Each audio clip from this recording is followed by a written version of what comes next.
Hello, I hope you watched my first two videos, and now I'm going to let the shit hit the fan. How I was ordered to execute people in Northern Ireland. Let me tell you something about myself. When I was a young boy, I went into Woolworths department store. I had no money, my parents never gave me pocket money. And there was marbles and a counter. And I stole one. I put my hand over and stole one. I went outside Woolworths and I was deeply embarrassed at what I'd done. And I went back into Woolworths and put the marble back. I'm very honest. Something else about me. Remember the Ibrox disaster? I was a nurse. Well, not a nurse. I was a combat medic. And I was sent to Glasgow to get casualty experience in the Southern General Hospital. While I was there, we had the Ibrox disaster. I wasn't on duty that day, but I went in and offered my services. That's me, right? I'm not a liar, and this is what I'm going to tell you now. In the Oman, when I was stationed in the Oman, fighting the Adu, who were Russian and Chinese trained, it was a war.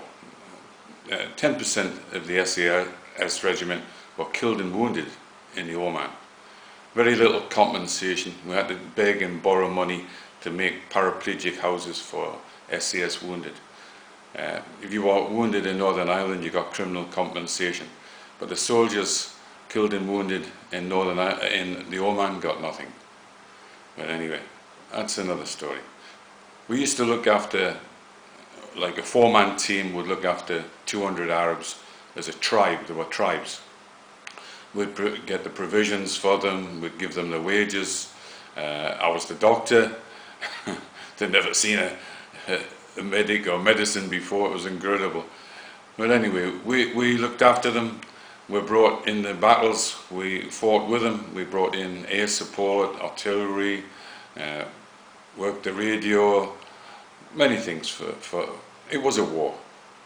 But, so I'm in back in the Jebel, which was the mountain area with the tribe, and the commanding officer turns up in a helicopter.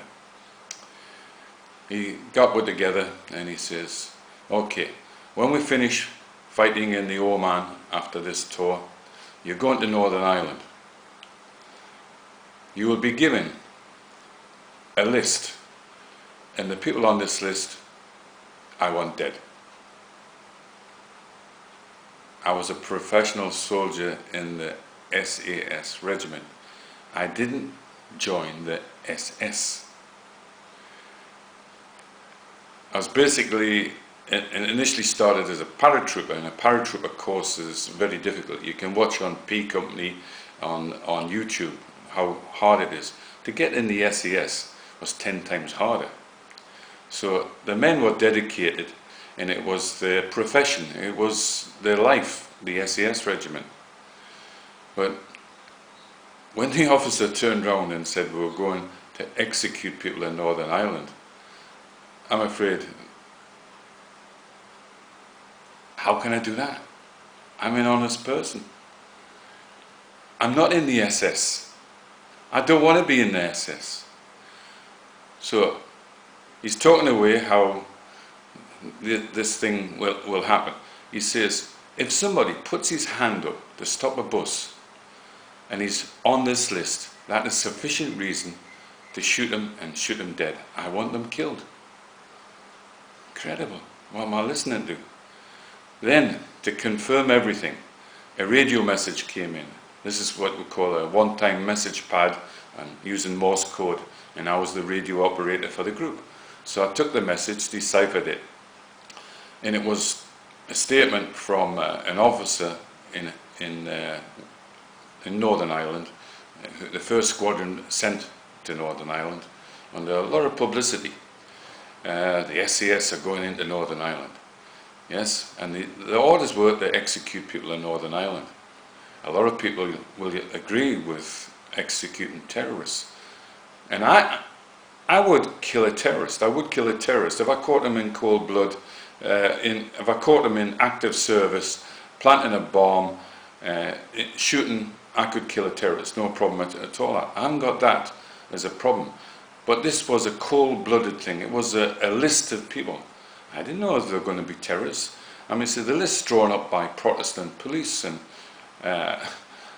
Protestants who hated the IRA and hated the Catholics. I don't want to get involved with things like this.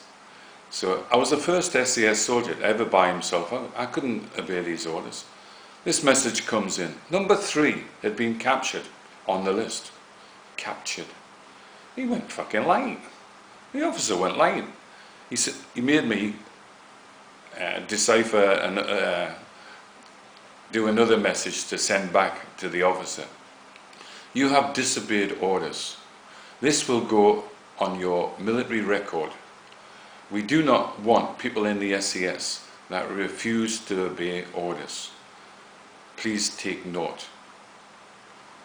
I sent that message back to the officer concerned. He must have been pretty demoralized. But he, like myself, didn't want to execute people. You capture somebody, okay, if he's on the list, why don't you prosecute him? Now, this officer turned round and said, these orders have come from the top. Virtually telling us that the Prime Minister was the one that gave the order to execute people on this list.